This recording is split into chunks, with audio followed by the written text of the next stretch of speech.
So what happened was Ecuador reached out to me about coaching their national team. And I really didn't know much about Ecuador, to be honest. I knew it was in South America. I speak Spanish. I feel like I have a little Latin vibe in me anyway. And it worked out where they hired me to coach their team full time. Moved down to Ecuador in 2015. Obviously met the love of my life there, Veronica, and you know, the rest is history, coaching them and being in that amazing country. The city we lived in was Cuenca, Ecuador. It's the third largest city in Ecuador. It's in the mountains, surrounded by the Andes. You know, optically, it's one of the most beautiful places I've ever been in my life. I still miss it to this day. I love everything about it. But I love South America. I love the Latin culture, Latin countries. And it was great to be able to give, you know, what knowledge I have to all these amazing athletes and the people, and to be able to really share with them, you know, the same passion we have. And they were always super eager to learn, and they just wanted more and more and more. Yeah, racquetball is, you know, top 5 sport, no doubt, in the country. And the beauty of it is it's supported heavily by the government. So the government supports the athletes. They pay them monthly stipends, so it enables them to actually just be a professional or an elite athlete, which a lot of other countries don't have. So, you know, it's an advantage. And with that, what happens is there's a lot more interest now from younger kids and families that say, oh, my kid could be the next Vero Sotomayor. My kid could be the next great champion in Ecuador. So it's really helpful when the government supports them the way they do, even bringing me down. You know, we can't do that here in the U.S. because it's not cheap, but you get what you pay for sometimes. So, sí, hablo cuando necesito, es que digo, porque yo soy un gringo, pero vivo en Ecuador para 7 años. Obviamente mi esposa es ecuatoriana, nuestros hijos nació en Ecuador y hablo mucho, pero hablo un poco antes también.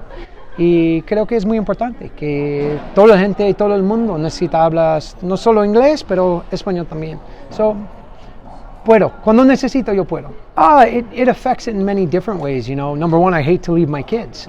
So when I'm not with my kids and I'm on the racquetball court, I make sure that I share my love and passion for the game with everybody around us as well. Because, you know, if I wasn't, I'd be doing it with my kids at home. So I want to make sure I really take advantage of that time with the racquetball world, the racquetball community, and you know, we share that same passion. So, you know, it's great. And then, of course, whenever they get a chance to watch me play, I have to make sure that they see Daddy can still hit a racquetball around a little bit.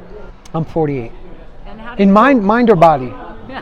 48. You know, as you get older, our bodies change, but I take real good care of my body. I'm constantly moving. Obviously, having a 3 and 5-year-old, I'm going to move a lot more. So I feel fantastic. I feel better than I did when I was 38. I can tell you that. That's for sure. I mean, that's a loaded question. You know, the decline of our sport started decades ago. There was definitely some great leadership, but then there was also some suspect leadership, decision making. We lost track of where we were going, and I think that we stayed so present, we didn't really think about the future. Like anything in life, right? We needed to say, okay, this is great today. Pickleball's going through that already, all right? So here we are today. Where are we going to go? And I think that's where we lacked a little bit of vision. And now we're on life support. There's no doubt. And there's so many things I can say about what I think we need to do versus what we really can do. I disagree. I think, you know, I love Charlie. You know, Charlie's amazing, but he played at a time where it was a lot slower. The athletes have gotten much faster. The ball's gotten faster. I understand what he's saying as far as visually, because, yeah, when you watch the best players in the world play at this pace and speed, sometimes it's hard to follow. But, and his argument might actually hold a little bit more water here, because look at pickleball. It's super slow, right? But I don't think that's what did it. What I actually think is it's a 20 by 40, 800 square foot space. And unfortunately, a lot of the clubs and courts that we have now don't allow kids, so it runs out. So kids can't get in. I think we should focus on collegiate racquetball. I was talking to a club manager where we have 2,000 members, and he loves racquetball. He's 33 years old. He has a family. He has 2 little kids. And he said, Sudsy, I love racquetball. His name is Max.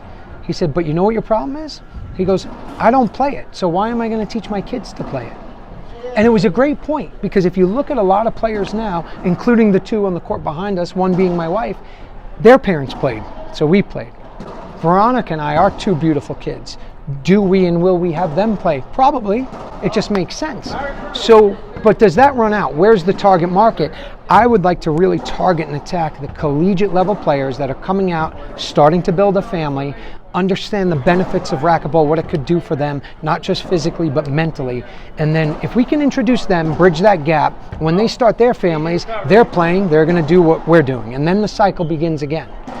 So there's a lot of focus. I think we need to pump them out on these things because everybody's on their phones all day, every day. I'm not super concerned with on-site spectators because you can't come close to the volume of spectators you can reach electronically and digitally now. So I think social media is a huge part of it, and I think it takes a visionary, it takes passion, energy, and never die attitude. Just keep fighting, keep clawing.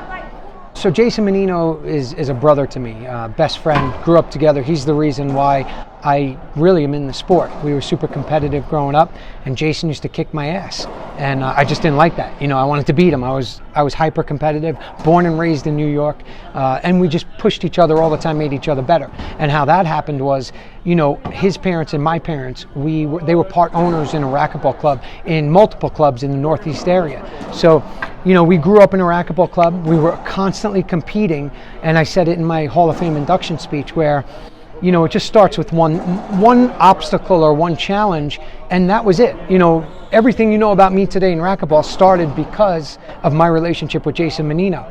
I just wanted to beat Jason, and the rest is history. He's doing great. Jason's living in California with his beautiful wife, and his kids are in college. All is well. He's doing fantastic. Jason's playing a little bit of racquetball again. I don't know. You might see us on the doubles court one day. Born and raised in Staten Island. Jason was born in Brooklyn, but the clubs were in Brooklyn and Staten Island. The 2 of the 5 boroughs that make up New York City. Ruben is from, he was there for a while. Huge influence in my life, of course. Rare that you can say 3 players from the same club became #1 players in the world. And Ruben was one of our leaders. He was one of my motivations. He was #1 in the world when I was just a kid learning to play. And of course, I said, I want to be like Ruben. I want to be the best in the world. And luckily, we got to obviously work together a lot and train together. I happily call him one of my coaches. And big influence.